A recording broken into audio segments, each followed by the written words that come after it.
Good morning, and thank you so very much for that excellent introduction. And also, thank you to CIRC and to Digital Asia Hub, but of course, Chiang Mai University, Faculty of Communication, Faculty of Mass Communications, for inviting me to this event. It's always a joy to come back to academia. As many of you know, I've been in academia for more than 20 years before joining the regulator. And trust me, academia may sound boring, but it's a much safer place, you know, and it's a much more rewarding experience than what I'm doing now, meddling with politics and power and big corporate interests and whatnot, and also already facing lawsuits from big corporate interests, you know, only 1 year in the position. Anyway, today we'll be discussing, as the moderator just suggested, on TikTok. I must say I'm a newbie on TikTok, but this presentation was completed with the assistance of my team, who are avid TikTok users. So let's start.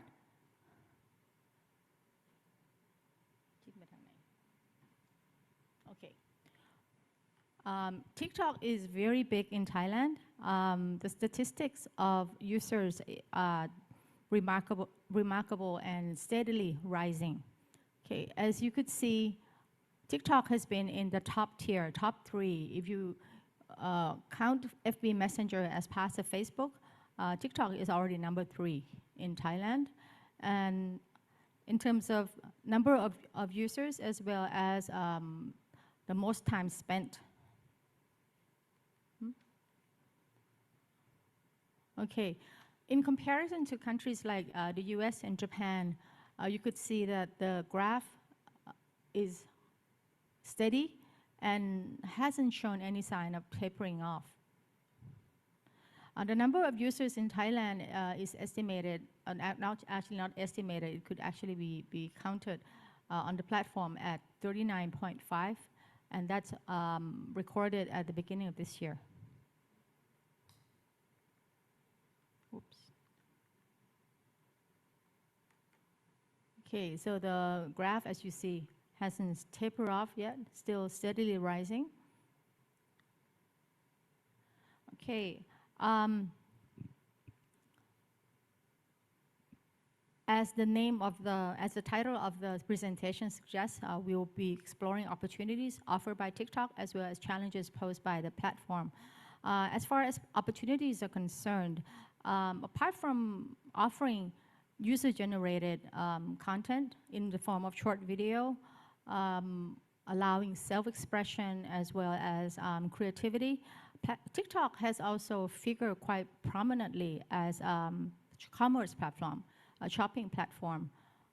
You could see TikTok as a very viable marketplace for a lot of users in Thailand, especially the small and medium-sized entrepreneurs. And also, it doesn't only give marketplace platform for the vendors, but also for the consumers. Consumers can actually give organic reviews. And when I asked my research team, how do you know it's actually organic, it's not sponsored, you know? And she said, because of the participation, people can actually comment and verify whether or not it's organic. And there are lots of those in Thailand. There are a lot of people who almost have the profession of verifiers of reviews on online platforms.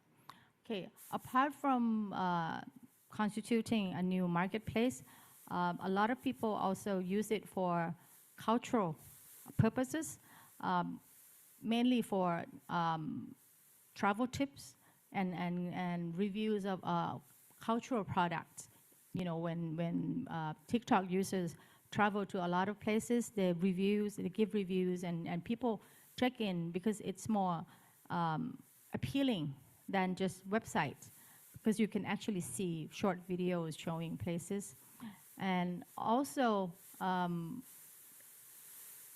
it's also used as a platform to promote content in other platforms.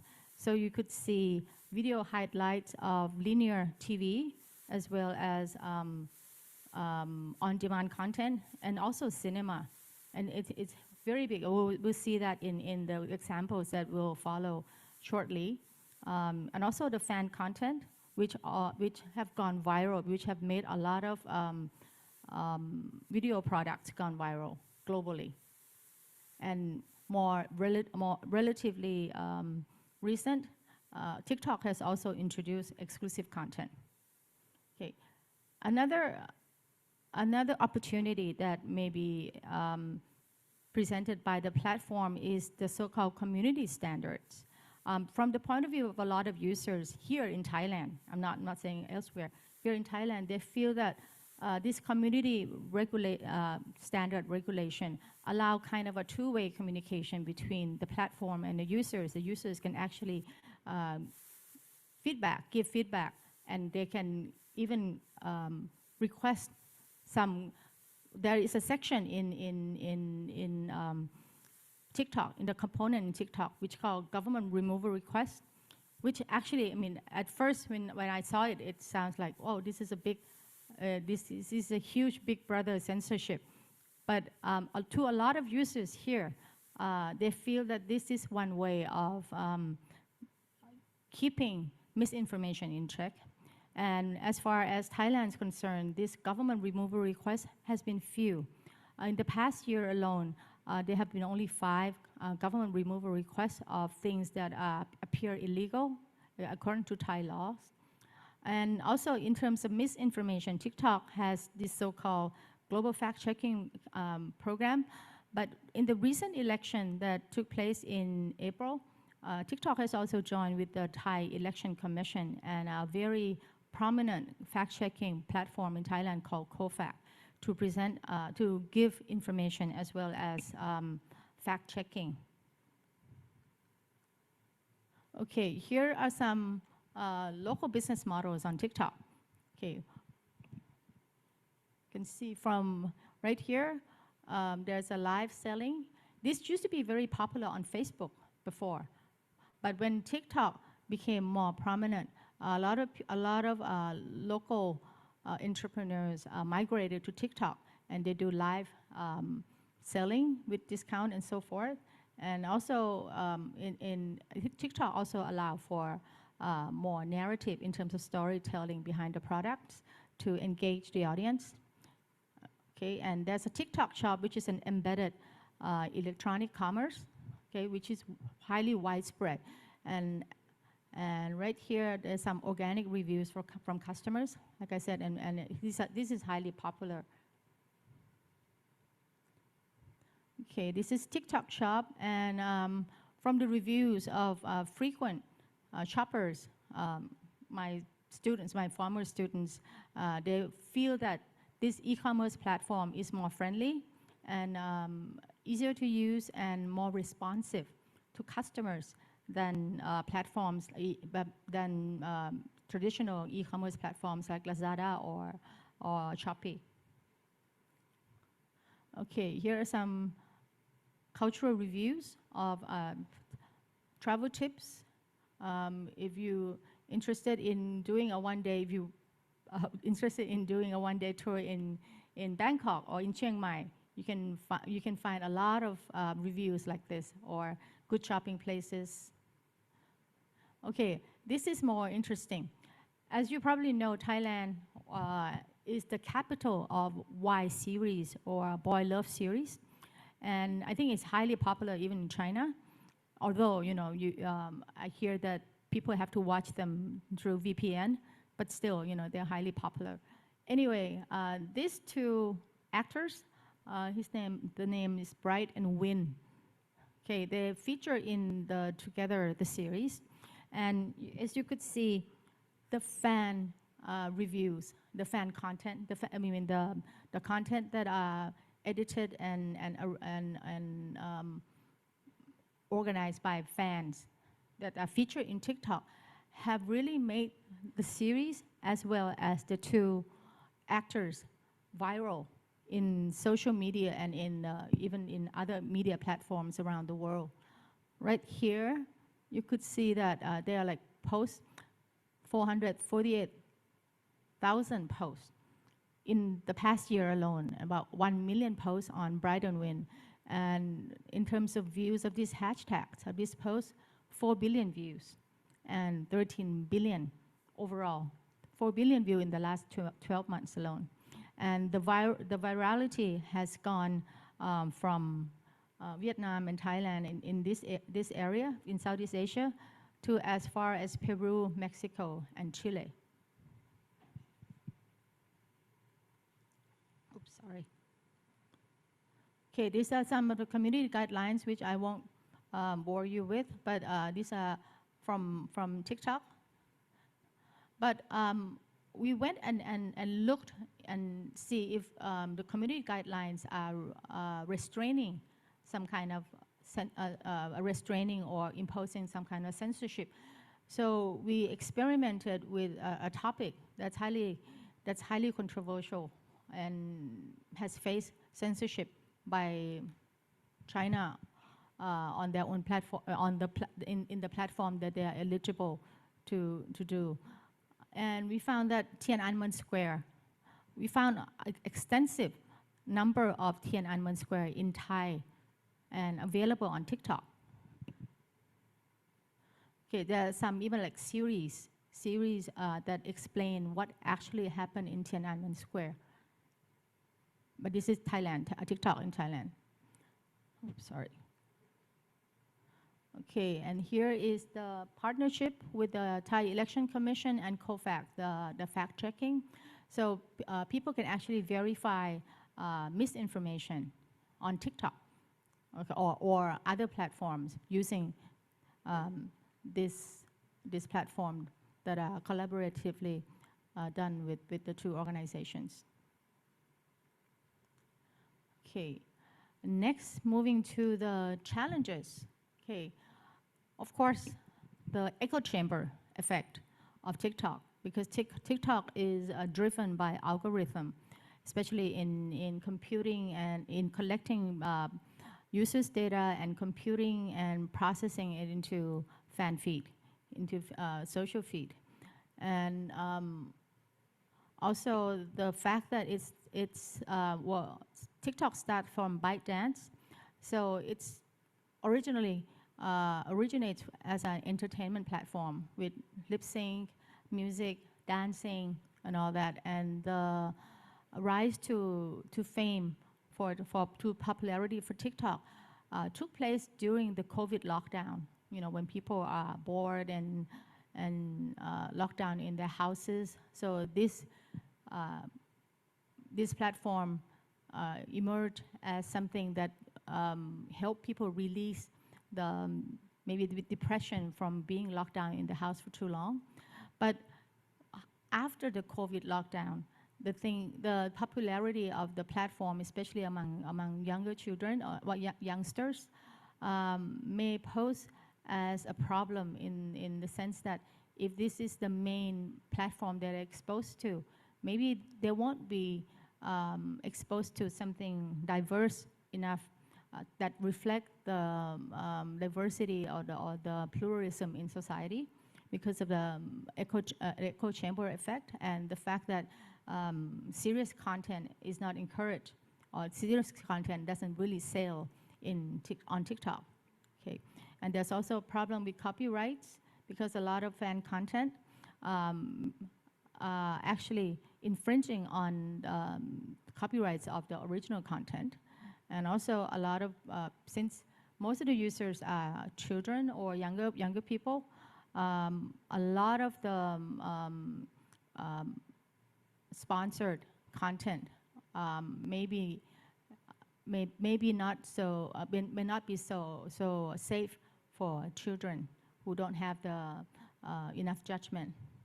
And also there's also a challenge for regulation, especially on as far as video on demand platforms concerned. Okay, this here is, I guess most of you are already familiar with the algorithm of TikTok, how TikTok algorithms are organized, how the data from each user is collected and computed, and machine learning is used to distribute content based on their preferences, on their and how that is linked with their worldviews as well as their tastes. Okay, so echo chamber effect from my personal vantage point is probably the greatest challenge posed by TikTok, because in a divisive country like Thailand, and you probably know that we have a major incident in Thailand today, because in terms of politics, I mean, because today is the day that the Constitutional Court will rule on the leader of the party that has won the most votes. And we are expecting something akin to a civil war, or well, not quite, but there has already been announcements that many protests will take place around the country if the result of the Constitutional Court is not in line with what the public, well, I shouldn't say the public, but the main number of the public who voted for this party expected. Anyway, in a divisive country, and where generation gap, figures as a main factor in dividing that gap.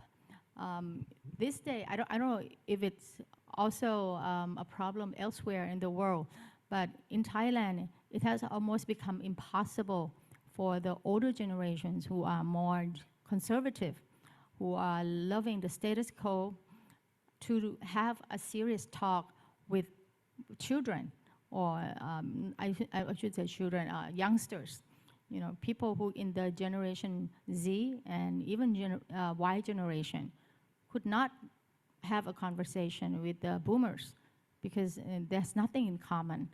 And from a communication researcher's point of view, I think part of the problem is from the fact that they're exposed to totally different platforms.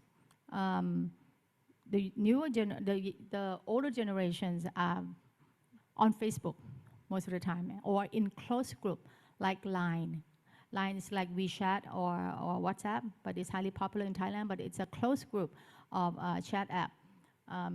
And as far as TikTok is concerned, because it's driven by algorithm, so the cognitive dissonance component is repeated and intensified, with the algorithm. So with this, and the fact that short video forms do not allow for elaboration, context, references, and people who make videos are not general intermediaries like journalists in the past. So they have no commitment to make any issue relevant to the different social groups in society. So with more exposure to TikTok of the younger generation, the problem of echo chamber may become intensified, because there's no such thing as a general interest as far as TikTok is concerned. Okay, and as far as TikTok is concerned, this concerns the same problem. But I'm just comparing TikTok with Facebook. When Facebook using social graph to connect users, to recommend friends, and to allow feeds of different friends to your Facebook Facebook page, Facebook feed. TikTok would use interest graph. So a lot of times you don't have anything in common but the interests. I mean, in terms of demographics may be different, but the interests are the same. So you'll be constantly exposed to the content provided by those users according to the interest graph. Again, the serious content, these are hot topics on TikTok. Lip sync, dance, acting. So not much for public policy. I mean, as far as Thailand is concerned, if you look at political content on TikTok, it's always light-headed and more engaging with light-headed or sensational matters rather than something serious. Okay. Oh, here, this is a highly popular series right now. It's called Matalada, and it's available on linear TV as well as on other social media platforms, on other streaming platforms. The story is about this woman here who is a daughter of a drag queen. Her father is a drag queen. So it presents a problem of LGBTQ in a society. Her father is kicked out of her grandfather's home, and because of his gender identity, and she's trying to make peace with the grandparents. And well, there are other issues in the story, but the popularity of this series has made the fan, you know, the fan to create fan content on TikTok. And you could see this playlist on TikTok containing video clips, you know, from the series that are still running. So basically, copyright infringement may be a problem here. Okay, and this is some content that may be harmful to children, but that they present in such a fun manner that, you know, they actually are very appealing to a lot of kids who are TikTok users. These mystery boxes, which actually may promote gambling. There's some cocktail recipe containing alcohol but mixed with something as benign as yogurt, and vaping devices, which a lot of kids are exposed to, and marijuana for that matter too. Okay, and now we are seeing a new incident of a original TikTok series. Okay, so if somebody had the creators who are eligible for this original TikTok series have to have like 10,000 followers, and then, you know, you could be eligible for such premium content, and then you could divide the revenue with TikTok. This is in a very early stage, just launched in June. Okay, what about banning TikTok? A lot of countries have banned TikTok. India has banned TikTok. UK, US, in official devices, I mean, on the official devices, and Canada has banned TikTok. Given the popularity and the widespread, the prevalence in Thailand, I don't think it's likely.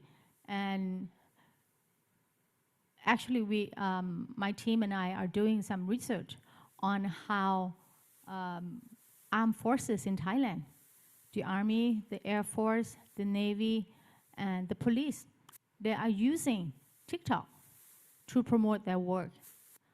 Very widespread in Thailand. So the fear of China as a threat doesn't figure here on the use of TikTok. And like I said, official, even the security forces still feel TikTok, still feel that TikTok has a potential in helping with their work. I think, if I remember correctly, I think it's the police is using TikTok to recruit for new recruits in Thailand.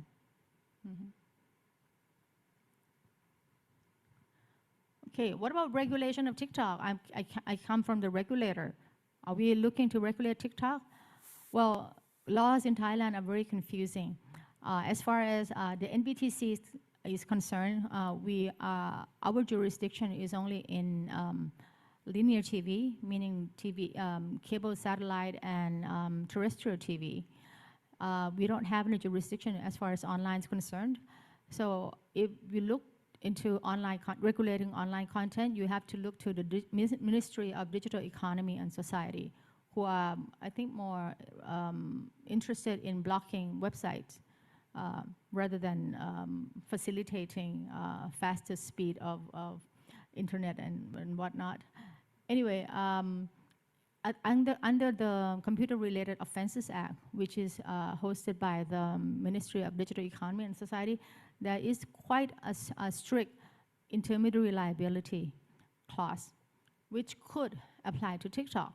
But we have not seen any cases yet in terms of intermediary liability for TikTok so far.